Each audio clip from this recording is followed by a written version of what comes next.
আসসালামু আলাইকুম বন্ধুরা। এই ছোট্ট দোকানটা শুধু একটা দোকান না, এটার সাথে জড়িয়ে আছে আমার অনেক স্বপ্ন, অনেক কষ্ট আর প্রতিদিনের সংগ্রাম। দোকানটা একটা জাম গাছের নিচে হওয়ায় ইঁদুরের সমস্যা অনেক বেশি। রাতে এসে পণ্য কেটে নষ্ট করে দেয়।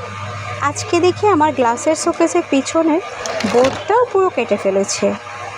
একটা ছোট ব্যবসা টিকিয়ে রাখলে আসলে কতটা কঠিন, এটা শুধু একজন ছোট্ট দোকানদারই বুঝতে পারে। কখনো বেচাকেনা কম, কখনো লোকসান, কখনো আবার এভাবে পণ্যের ক্ষতি। তবুও আমি হাল ছাড়িনি, কারণ স্বপ্নটা এখনও বেঁচে আছে।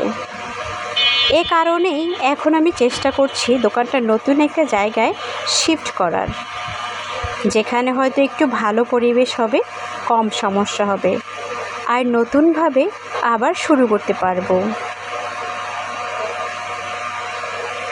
খুব শীঘ্রই তোমাদের নতুন দোকানের ভিডিও দেখাবো।